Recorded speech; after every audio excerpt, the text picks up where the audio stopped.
Hello बच्चों, कैसे हैं आप सभी।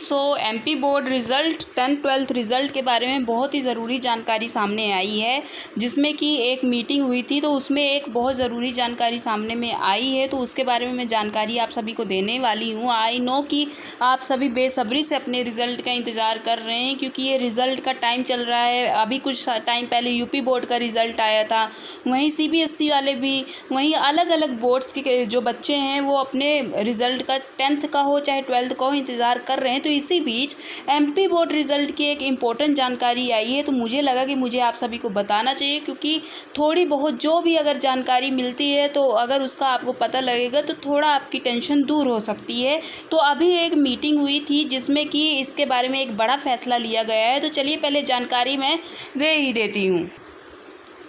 तो ये जनसत्ता.com की न्यूज़ है, जिसके मुताबिक रिज़ल्ट के बारे में एक ज़रूरी जानकारी दी गई है। तो यहाँ पर मैं आपको बता दूँ कि मध्य प्रदेश माध्यमिक शिक्षा मंडल भोपाल किसी भी वक्त एमपी बोर्ड 10वीं 12वीं के परिणाम जारी करने की तारीखों का ऐलान कर सकता है, जिसका इंतज़ार राज्य के ज़्यादा छात्र छात्राएं कर रहे हैं। रिपोर्ट्स के अनुसार राज्य के मुख्यमंत्री डॉक्टर मनमोहन यादव ने शिक्षा विभाग के अधिकारियों के साथ हुई मीटिंग में बोर्ड रिजल्ट जल्द से जल्द जारी करने के निर्देश दिए हैं। तो यहाँ पर देख सकते हैं कि इस न्यूज़ के अकॉर्डिंग डॉक्टर मनमोहन यादव, जो कि एमपी के सीएम हैं, उन्होंने शिक्षा विभाग के साथ जो अधिकारी हैं उनके साथ एक मीटिंग की, जिसमें उन्होंने ये आदेश दिए कि जल्द से जल्द जो भी काम है, अब मैं आपको थोड़े काम भी गिनती करवा देती हूँ कि रिज़ल्ट जारी के बीच में जो इतना लंबा टाइम होता है वो क्यों होता है। वो इसलिए होता है क्योंकि आपकी कॉपियों की चेकिंग की जाती है, कोई भी अगर क्वेश्चन में मिस्टेक तो नहीं, हर एक चीज़ की जांच की जाती है, जिसमें समय लगता है। फिर उसके बाद परिणाम पूरे बनाए जाते हैं, क्योंकि कोई एक दो कैंडिडेट, एक दो स्टूडेंट्स नहीं होते हैं, बहुत सारे स्टूडेंट्स होते हैं जिनका परिणाम बनाना होता है, जिसमें समय लगता है। हर एक डेटा को ऑनलाइन डालने में समय लगता है, पूरा सेव करने में समय लगता है। तो ये सब काम निपटाने में समय लगने के कारण शिक्षा विभाग में के जो भी अधिकारी हैं उनसे मीटिंग में डॉक्टर मनमोहन यादव, जो सीएम हैं एमपी के, उन्होंने कहा कि आप जल्द से जल्द ये सारे काम निपटाइए और रिज़ल्ट जारी करिए। तो ये निर्देश दिए गए हैं, जिसके बाद एमपी बोर्ड रिज़ल्ट 2025 को मई के पहले सप्ताह में, यानी कि 1 से 7 मई के बीच किसी भी वक्त जारी किया जा सकता है।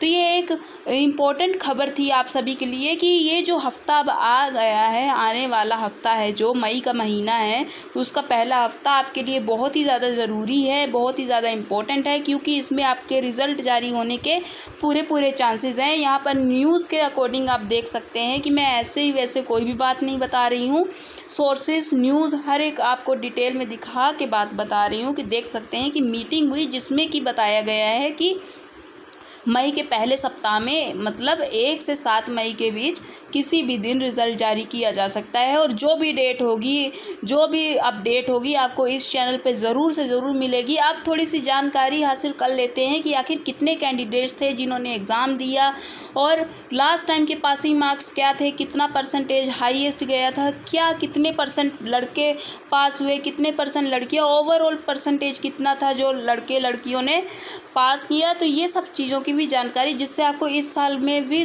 थोड़ा सा अंदाज़ा लगेगा हर एक चीज़ों को समझने का। तो चलिए मैं ये भी बता देती हूँ। तो एमपी बोर्ड परीक्षा में इस बार कुल कितने 16 लाख से भी ज़्यादा कैंडिडेट्स शामिल हुए, जिनमें 10वीं में 9,53,000 और 12वीं कक्षा में 7,06,000 स्टूडेंट्स ने एग्ज़ाम दिया। पिछले साल एमपी बोर्ड 12वीं रिजल्ट में 64.49% स्टूडेंट्स पास हुए, वहीं एमपी बोर्ड में 58.10% स्टूडेंट्स पास हुए। तो यहाँ पर देख सकते हैं कि लास्ट ईयर जो था 12वीं कक्षा में 64.49% स्टूडेंट्स पास हुए थे, और 10वीं में 58.10% स्टूडेंट पास हुए थे। परीक्षा के लिए प्रदेश भर में कुल 3,887 परीक्षा केंद्र बनाए गए थे। तो यहाँ पर आप देख सकते हैं कि पिछले साल से अब आपने जितनी मेहनत की, आपको फल वही मिलेगा जितनी आपने मेहनत की थी। आपने जितना पेपर में लिख के आए ये सब चीज़ों के हिसाब से आपका रिज़ल्ट तैयार किया जाएगा। और मैं तो चाहती हूँ, मैं भगवान से यही प्रार्थना करूँगी जो जो ये वीडियो को देख रहा है सभी पास हों, सबकी अच्छे परसेंटेज आए, सबका अपने माँ बाप का नाम रोशन करें। लेकिन इसके साथ में मैं एक चीज़ की जानकारी जो हर बार देती हूँ, इस बार एमपी बोर्ड के विद्यार्थियों को भी देना चाहूँगी। और अगर पेरेंट्स देख रहे हैं इस वीडियो को तो उनको भी ये जानकारी देना चाहूँगी कि आप अपने बच्चों को जज परसेंटेज से मत करिए। क्योंकि एक एग्ज़ाम्पल मैं आपको देना चाहूँगी कि आगे जो फ्यूचर होता है उसमें परसेंटेज, हाँ पास होना बहुत ज़्यादा ज़रूरी है और उसके आगे आप कुछ कर ही नहीं सकते अगर आप पास नहीं हुए। लेकिन अच्छे और परसेंटेज भी अगर अच्छी आती है, आपके जो बच्चे हैं वो मेहनत करते हैं, उनकी अच्छी परसेंटेज आती है, तो मुझे पता है कि माँ बाप का ही नाम रोशन होता है, बहुत ज़्यादा गर्व फील होता है, प्राउड फील होता है। लेकिन एक एग्ज़ाम्पल मैं आपको देना चाहूँगी कि फ्यूचर में जब और ज़्यादा बच्चे तरक्की करते हैं और ज़्यादा आगे जो जॉब के लिए, ये सब चीज़ों के लिए, तो कभी एक एग्ज़ाम्पल मैं देना चाहूँगी कि एक सेम क्लास के 2 बच्चे थे, तो उसमें से एक बच्चे के फर्स्ट क्लास ही आता था, उसकी बहुत अच्छी परसेंटेज आती थी, और एक एवरेज था जिसके 60% 70% ऐसे आते थे। लेकिन जब आगे फ्यूचर में एक जो एवरेज था उसकी एक बहुत ही अच्छी कंपनी में, अच्छी पोजीशन में, या फिर गवर्नमेंट जॉब, कोई भी जॉब बहुत अच्छी पोजीशन में लग गई, और जो फर्स्ट पोजीशन जिसकी आती थी तो उसका वो अभी भी स्ट्रगल कर रहा था, अभी भी मेहनत कर रहा था अच्छी जॉब के लिए। तो वही मैं बोल रही हूँ कि जो उनका पोटेंशियल होता है तो वो परसेंटेज डिसाइड नहीं करता है, फ्यूचर परसेंटेज डिसाइड नहीं करता है कि आपके बच्चे का फ्यूचर क्या है। आपको भी समझना चाहिए, अगर उनके मार्क्स कम आ रहे हैं या फिर कुछ प्रॉब्लम है तो आपको उनको बिठा करके उनसे पूछना चाहिए, उनको और अच्छे से समझाना चाहिए, उनकी बात समझनी चाहिए।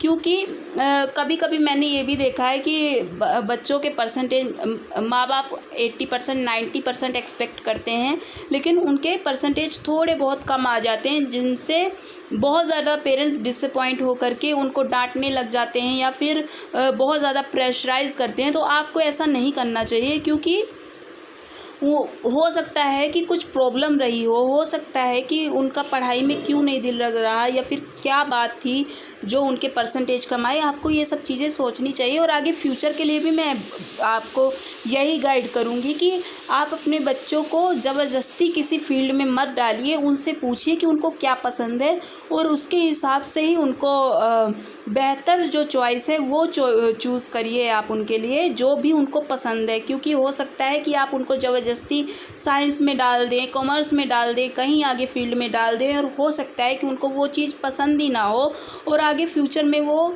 उतने अच्छी तरीके से पढ़ाई ना कर पाएँ।